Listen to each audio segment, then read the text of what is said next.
Editor روزنامہ express ہمارے ساتھ موجود ہیں، سینئر تجزیہ کار ہیں، ان سے اس حوالے سے مزید بات کرتے ہیں۔ ایاز خان صاحب، جو رضا ربانی کی جانب سے پیپلز پارٹی کی جانب سے فیصلہ کیا گیا ہے صدارتی انتخابات کے بائیکاٹ کرنے کا فیصلہ، آپ اس فیصلے کو کس طرح سمجھتے ہیں؟ دیکھیں، یہ اب سارٹ آف ایکسپیکٹڈ تھا، کوئی ان ایکسپیکٹڈ انہوں نے ڈیسیژن نہیں لیا۔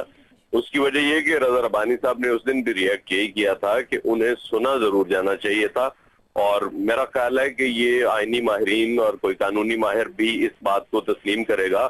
کہ آپ دونوں فریقوں کو سننے کے بعد فیصلہ دیتے ہیں۔ بہرحال سپریم کورٹ نے وہ فیصلہ دے دیا۔ لیکن ایاز خان صاحب، جو فریقین ہیں وہ 2 نہیں ہیں، وہ 24 ہیں، تو کیا یہ ممکن تھا سپریم کورٹ کے لیے 24 جو امیدوار تھے ان سب کو سنا جاتا؟ وہ بات بالکل ٹھیک ہے، 24 کی بجائے وہ 28 بھی ہو سکتے تھے، 40 بھی ہو سکتے تھے، لیکن آپ نارملی یہ دیکھتے ہیں کہ امپورٹنٹ جو لوگ میٹر کر رہے ہوتے ہیں، ظاہر ہے بہت سے لوگ تو ایسے ہوتے ہیں جن کو اپنا ووٹ بھی نہیں ملنا ہوتا، تو وہ ان کا تو فریق ہونے کا اس طرح نہیں، لیکن ٹھیک ہے اگر مطلب قانون کی بات کریں گے تو پھر 24 کو بھی سننا چاہیے اصولاً۔ مطلب اگر قانونی اور آئینی بات کرتے ہیں تو میرا خیال ہے پھر 24 کو بھی سننا چاہیے تھا اور اس کے بعد فیصلہ کرنا چاہیے۔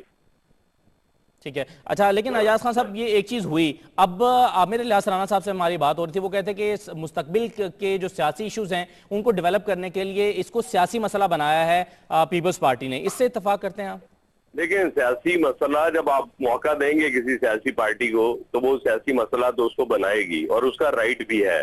ہم نے بہت سی چیزیں ایسی دیکھی ماضی میں، جب پیپلز پارٹی کی حکومت تھی تو پی ایم ایل این بہت سے سیاسی مسئلے بناتی رہی، تو یہ تو رائٹ ہے ہمارے یہاں جس طرح کی سیاست ہوتی ہے ساری سیاسی جماعتیں اسی طرح سے کرتی ہیں، تو اس لیے ہم کسی کو سنگل آؤٹ نہیں کر سکتے اور اس پہ تنقید نہیں کر سکتے کہ جی یہ سیاسی مسئلہ بنا رہے ہیں، انہوں نے نہیں بنایا تھا۔ ہمارے یہاں ساری سیاسی پارٹیز یہی کرتی ہیں، پوائنٹ سکورنگ کرتی ہیں اور کچھ بھی نہیں۔ ٹھیک ہے، بہت شکریہ ایاز خان صاحب ہم سے گفتگو کرنے کے لیے۔